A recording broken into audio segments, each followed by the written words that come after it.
ನಂದಗೊಂಡನಹಳ್ಳಿ ಮರಕಡಿತ ಪ್ರಕರಣ ಸಂಬಂಧ ಮಾಜಿ ಸಿಎಂ ಎಚ್.ಡಿ. ಕುಮಾರಸ್ವಾಮಿ ಹೇಳಿಕೆ ವಿಚಾರ ಕೆಎನ್ ರಾಜಣ್ಣ ತಿರುಗೇಟು. ಕುಮಾರಸ್ವಾಮಿ ಮಾಜಿ ಮುಖ್ಯಮಂತ್ರಿಗಳು ಬಹಳ ಹಿರಿಯರು. ಅವರು ಹೇಳಿದ ಮಾತುಗಳು ಏನಿದ್ದಾವೆ ಅದನ್ನು ನಿಮ್ಮ ಪರಿಶೀಲನೆಗೆ ತಿಳುವಳಿಕೆಗೆ ಬಿಡ್ತೀನಿ. ಅವರು ಸಿಎಂ ಆಗಿದ್ದಾಗ ಮಾಡಿಸ್ತಾ ಇದ್ರೇನೋ. ಬೇರೆಯವರು ಯಾರೇ ಮುಖ್ಯಮಂತ್ರಿ ಆಗಲಿ ಆ ಮಟ್ಟಕ್ಕೆ ಇಳಿದು ನಡೆದುಕೊಳ್ತಾರೆ ಅಂತ ನಾವ್ಯಾರು ಊಹೆ ಮಾಡಲು ಸಾಧ್ಯವಿಲ್ಲ ಎಂದು ಟೀಕಿಸಿದರು. ಶಾಲೆಯಲ್ಲಿ ಮಕ್ಕಳು ಶೌಚಾಲಯ ಸ್ವಚ್ಛಗೊಳಿಸಿದರೆ ತಪ್ಪಿಲ್ಲ ಎಂಬ ಸ್ಪೀಕರ್ ಯುಟಿ ಖಾದರ್ ಹೇಳಿಕೆ ವಿಚಾರ ಅವರು ಹೇಳಿರಬಹುದು, ಅದು ಅವರ ಅಭಿಪ್ರಾಯ.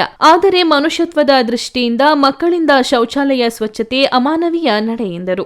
ಕನ್ನಡ ಪರ ಹೋರಾಟಗಾರ ನಾರಾಯಣಗೌಡ ಬಂಧನ ವಿಚಾರ ಹೋರಾಟಗಾರರು ಯಾರೂ ಕೂಡ ಕಾನೂನು ಕೈಗೆತ್ತಿಕೊಳ್ಳಬಾರದು. ಹೋರಾಟದಿಂದ ಆಸ್ತಿ ಹಾನಿಯಾಗಿದ್ದು ಕೂಡ ಕನ್ನಡಿಗರದ್ದೇ. ನಾವು ಕನ್ನಡದ ಹೆಸರಿನಲ್ಲಿ ಕನ್ನಡಿಗರ ಆಸ್ತಿ ನಾಶ ಮಾಡೋದು ಎಷ್ಟರ ಮಟ್ಟಿಗೆ ಸರಿ? ನಿನ್ನೆ ಸಚಿವ ಸಂಪುಟದಲ್ಲಿ ಕನ್ನಡಕ್ಕೆ 60% ಕನ್ನಡ ಇರುವಂತೆ ತೀರ್ಮಾನ ಮಾಡಲಾಗಿದೆ ಎಂದು ತಿಳಿಸಿದರು.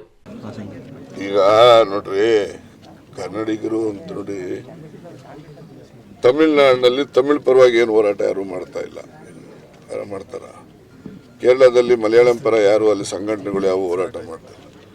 ಆದರೆ ಕರ್ನಾಟಕ ರಾಜ್ಯದಲ್ಲಿ ಮಾತ್ರ ಕನ್ನಡಕ್ಕೆ ಹೋರಾಟ ಮಾಡ್ತಕ್ಕಂಥ ಹೋರಾಟಗಾರರು ಬಹಳಷ್ಟು ಜನ ಇದ್ದಾರೆ. ಆದರೆ ಹೋರಾಟಗಾರರು ಯಾರು ಕೂಡ ಕಾನೂನನ್ನು ಕೈ ಎತ್ಕೊಳ್ತಕ್ಕಂಥದ್ದು ಸರಿ ಇಲ್ಲ. ಒಂದು ಎರಡನೇದು, ಈ ಪ್ರಾಪರ್ಟೀಸ್ ಎಲ್ಲ ಡ್ಯಾಮೇಜ್ ಆಗಿರೋದು ಯಾರ್ದಪ್ಪ? ಕನ್ನಡಿಗರದೇ. ನಾವು ಕನ್ನಡದ ಹೆಸರಿನಲ್ಲಿ ಕನ್ನಡಿಗರ ಆಸ್ತಿನ ನಾವು ನಾಶ ಮಾಡೋದು ಎಷ್ಟು ಮಟ್ಟಿಗೆ ಸರಿ ಅನ್ನೋದನ್ನ ಯೋಚನೆ ಮಾಡಿ. ಕನ್ನಡಕ್ಕೆ ಹೋರಾಟ ನಾನು ಹೇಳ್ತೀನಲ್ಲ, ಅದು ಕೆಲವು ಹಿಡನ್ ಅಜೆಂಡಾಗಳು ಕೆಲವೆಲ್ಲ ಇರ್ತವೆ. ಆ ಹಿಡನ್ ಅಜೆಂಡಾಗಳು ಫುಲ್ಫಿಲ್ ಆಗಲಿಲ್ಲ ಅಂತಂದ್ರೆ ಈ ತರ ಹೋರಾಟದ ಬರ್ತವೆ. ಇಷ್ಟು ವರ್ಷದಿಂದ ಬೋರ್ಡ್ಗಳು ನೆನ್ನೆ ಒಂದೇ ದಿವಸಕ್ಕೆ ಹಾಕ್ತಾರ, ಒಂದೇ ತಿಂಗಳಿಗೆ ಹಾಕ್ತಾರ, ಒಂದೇ ವರ್ಷಕ್ಕೆ ಹಾಕ್ತಾರ. ಈಗ ಹಿಂದೆ ನೆನ್ನೆ ಕ್ಯಾಬಿನೆಟ್ ಅಲ್ಲಿ ಯಾವುದೇ ಬೋರ್ಡ್ ಇರ್ಬೋದು, ಯಾರೇ ಬೋರ್ಡ್ ಡಿಸ್ಪ್ಲೇ ಮಾಡಿದ್ರೆ ಮೊದಲು 50-50 ಅಂತ ಇತ್ತು. 50% ಕನ್ನಡಕ್ಕೆ ಮೀಸಲಿರಬೇಕು, ಇನ್ನು 50% ಬೇರೆ ಭಾಷೆಗೆ ಇರಬೇಕಂತ ಇತ್ತು.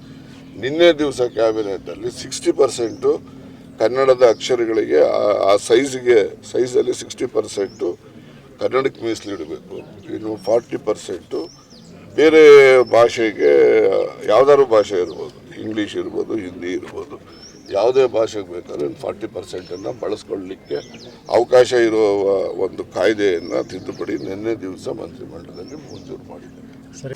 ಶೌಚ ನಂಗೆ ಗಮನಿಸಿಲ್ಲ, ಅವ್ರು ಹೇಳಿರ್ಬೋದು ಅವ್ರ ಅಭಿಪ್ರಾಯ. ಆದರೆ ಮನುಷ್ಯತ್ವದ ದೃಷ್ಟಿಯಿಂದ ಮಕ್ಕಳುಗಳ ಕೈದಲ್ಲಿ ನಾವು ಶೌಚಾಲಯನ ಅಚ್ಚುಕಟ್ಟು ಮಾಡಿಸ್ತಕ್ಕಂಥದ್ದು ಅಮಾನವೀಯವಾದಂತಹ ಕೆಲಸ. ಕುಮಾರಸ್ವಾಮಿ ಅವರು ಮಾಜಿ ಮುಖ್ಯಮಂತ್ರಿಗಳು, ಬಹಳ ಹಿರಿಯರು. ಅವ್ರು ಹೇಳಿದ್ದ ಮಾತುಗಳು ಏನಿದ್ದಾವೆ ಅದನ್ನ ನಿಮ್ಮ ಪರಿಶೀಲನೆಗೆ, ನಿಮ್ಮ ತಿಳುವಳಿಕೆಗೆ ಬಿಡ್ತೇನೆ. ಅವ್ರೇನಾರ ಸಿಎಂ ಇದ್ರಾಗ ಮಾಡಿಸ್ತಾ ಇದ್ರೇನೋ, ಬೇರೆಯವರು ಮುಖ್ಯಮಂತ್ರಿಗಳು ಯಾರೇ ಆಗಲಿ ಆ ಮಟ್ಟಕ್ಕೆ ಇಳಿದು ಆ ರೀತಿ ನಡ್ಕೊಳ್ತಾರೆ ಅಂತ ಹೇಳಿ ನಾವ್ಯಾರು ಊಹೆ ಮಾಡಲಿಕ್ಕೆ ಸಾಧ್ಯ ಇಲ್ಲ. ಅದು ಬಹಳ ಬಾಲಿಶವಾದಂತಹ ಅಭಿಪ್ರಾಯ ಅವರು ವ್ಯಕ್ತಪಡಿಸಿದ್ದಾರೆ. ಅದು ಅವ್ರಿಗೆ ಸೇರಿದಂಥದ್ದು. ಅವ್ರು ಯಾರು ಪರ ಮಾತಾಡ್ತಾರೋ, ಯಾರು ವಿರುದ್ಧ ಮಾತಾಡ್ತಾರೋ. ಈಗ ನಿಮ್ಗೆ ಹೇಳ್ಬೇಕು ಅಂತ ಹೇಳಿದ್ರೆ, ಅಲ್ಲ ರೀ, ಇದೇ ದೇವೇಗೌಡರು, ಇದೇ ಕುಮಾರಸ್ವಾಮಿ, ಇದೇ ರೇವಣ್ಣ ಯಾರ್ಯಾರನ್ನ ಹೆಂಗೆ ಯಾವ್ಯಾವ ಸಂದರ್ಭದಲ್ಲಿ ಟೀಕೆ ಮಾಡಿದಾರೆ, ಆ ಟೀಕೆಗಳೆಲ್ಲ ನಿಮ್ಮ ಯೂಟ್ಯೂಬಲ್ಲೇ ಸಿಗ್ತವೆ, ನೋಡ್ಕೊಂಡು ನಾವೇ ಕೇಳಕ್ ಹೋಗ್ಬೇಕು. ನೋಡಿ, ನಾನು ಯಾವುದೇ ರಾಜಕಾರಣದ ಪರ ವಿರುದ್ಧ ಅಥವಾ ಯಾರು ಹೇಳ್ಕೊಟ್ಟು ಹೇಳಿಸ್ತಾರೆ ಆ ಥರ ಅಲ್ಲ.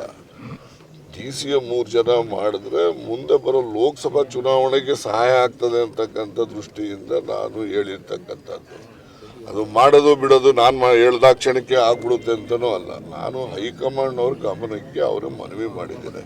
ತೀರ್ಮಾನ ಅಂತಿಮವಾಗಿ ಅವರೇ ತಾನೇ ಮಾಡೋರು ಆಗ್ತಾನೆ ಇದೆ. ಈಗ ನೋಡಿ, ಮೊನ್ನೆ 3 ರಾಜ್ಯದಲ್ಲಿ BJP ಮುಖ್ಯಮಂತ್ರಿಗಳು ಬಂದರು. ಛತ್ತೀಸ್ಗಢದಲ್ಲಿ, ಮಧ್ಯಪ್ರದೇಶದಲ್ಲಿ, ರಾಜಸ್ಥಾನದಲ್ಲಿ. 3 ರಾಜ್ಯದಲ್ಲೂ ಕೂಡ ಉಪಮುಖ್ಯಮಂತ್ರಿಗಳನ್ನು 3 ಜನ ಅವರು ಮಾಡಿದ್ದಾರೆ ಅಲ್ಲಿ. ಅದರಿಂದ ನಮ್ಮಲ್ಲೂ ಮಾಡೋ ಸೂಕ್ತ ಅಂತ ಸಲಹೆ ಅಷ್ಟೇ. ಅದು ಕಾಕತಾಳೀಯ ಅಷ್ಟೇ. ಪ್ರತಿಯೊಂದು ಪೊಲೀಸ್ ಸ್ಟೇಷನಲ್ಲಿ ಲಾಂಗ್ ಪೆಂಡಿಂಗ್ ಕೇಸಸ್ ಅಂತೇಳಿ ಒಂದು ರಿಜಿಸ್ಟರ್ ಬರೆದು ಅದರಲ್ಲಿ ಹಾಕ್ಬಿಡ್ತಾರೆ. ಅದನ್ನ ತಿರ್ಗಿ ಯಾರು ನೋಡೋದಿಲ್ಲ, ಗೊತ್ತಾಯ್ತಾ? ಯಾವ ಪೊಲೀಸ್ ಸ್ಟೇಷನಲ್ಲಿ ನಡೆಯುವಂಥದ್ದು ಒಂದು ಕ್ರಿಯೆ ನಾನು ಹೇಳ್ತಕ್ಕಂಥದ್ದು. ಅಲ್ಲಿ ಸೇರಿದಾಗ ಆ ಕೇಸಸ್ನ ಯಾಕೆ ಇಟ್ಕೊಂಡಿದ್ದೀರಿ ಅಂತೇಳಿ ಅವ್ರ ಹೈಯರ್ ಆಫೀಸರ್ಸು ಅವರು ಇವರು ಅಲ್ಲಿ ಬೆಂಗಳೂರಲ್ಲಿ ಮಂತ್ಲಿ ಮೀಟಿಂಗ್ನಲ್ಲಿ SP ಗಳೆಲ್ಲ ಹೋಗ್ತಾರೆ. ಅಲ್ಲಿ ಕೇಳ್ತಾರೆ, ಲಾಂಗ್ ಪೆಂಡಿಂಗ್ ಕೇಸಸ್ ಅಲ್ಲಿ ಎಷ್ಟಿದ್ದಾವೆ, ಅವೇನು ಮಾಡಿದ್ದೀರಿ ಅಂತ ಕೇಳ್ತಾ ಇರ್ತಾರೆ. ಹಾಗಾಗಿ ಈ ಥರ ಕೇಸಸ್ಗಳನ್ನ ಅದು ರಿಓಪನ್ ಆಗಿ ಬಂದಿರ್ಬೋದು ಅಷ್ಟೇ. ಈಗ 20 ವರ್ಷದಿಂದ ಯಾಕೆ ಇಟ್ಕೊಂಡಿದ್ಯಾ ಅಂತ ಕೇಳ್ತಾರೆ ಅಂತೇಳಿ ಅಲ್ಲಿ ಸ್ಟೇಷನಲ್ಲಿರೋ ಸ್ಟೇಷನ್ ಹೌಸ್ ಆಫೀಸರು ಅವರು ಅದನ್ನ ಕ್ರಮ ತಗೊಳ್ಳೋಂಥ ಪ್ರಯತ್ನ ಮಾಡಿರ್ಬೋದು. ಅವರು ಆ ಪ್ರಯತ್ನ ಮತ್ತು ಈಗ 22ನೇ ತಾರೀಕು ರಾಮನ ಏನು ಅಯೋಧ್ಯೆ ರಾಮ ಮಂದಿರ ಉದ್ಘಾಟನೆ ಆಗ್ತಾ ಇರ್ತಕ್ಕಂಥದ್ದು ಈ ಒಂದು ಸಮಯ ಅದೊಂದು ಕಾಕತಾಳೀಯ ಅಷ್ಟೇ. ಅದಕ್ಕೂ ಇದಕ್ಕೂ ಏನು ಸಂಬಂಧ? ಹಿಂದೂಗಳು ನಾವೇನು ಹಿಂದೂ ಅಲ್ವೇ ನಡೀರಿ ನೀವು ಸರಿ ಮಾಡ್ಲಿ. ಈಗ ನೋಡಿ ರಾಜಕಾರಣ ಮಾಡಲಿಕ್ಕೆ ಏನಾದ್ರು ಒಂದು ಇಶ್ಯೂಸ್ ಬೇಕು. ಒಂದು ಇಶ್ಯೂ ಸಿಕ್ಕಿದೆ ಒಂದು ರಾಜಕಾರಣ ಮಾಡ್ತಾರೆ. ಮಾಡೋದಕ್ಕೆ ನಾರ್ದೇನು ಆಕ್ಷೇಪಣೆ ಪ್ರಜಾಪ್ರಭುತ್ವ ವ್ಯವಸ್ಥೆನಲ್ಲಿ ಯಾರು ಯಾವ ಇಶ್ಯೂ ಮೇಲೆ ಬೇಕಾದರೂ ಅವರು ಹೋರಾಟ ಮಾಡಲಿಕ್ಕೆ ಎಲ್ರಿಗೂ ಹಕ್ಕಿದೆ. ಮಾಡಲಿ, ಸಂತೋಷ, ಅದ್ರದ್ದು ಏನು ತಪ್ಪೇನಿಲ್ಲ. ಅವರೇನಾದರೂ ಹೇಳ್ತಕ್ಕಂಥದ್ರಲ್ಲಿ ಸತ್ಯಾಂಶಗಳಿದ್ರೆ ನಾವೇನಾದ್ರು ತಪ್ಪು ಮಾಡಿದ್ರೆ ಅದನ್ನು ನಾವು ತಿದ್ದುಕೊಳ್ತೀವಿ.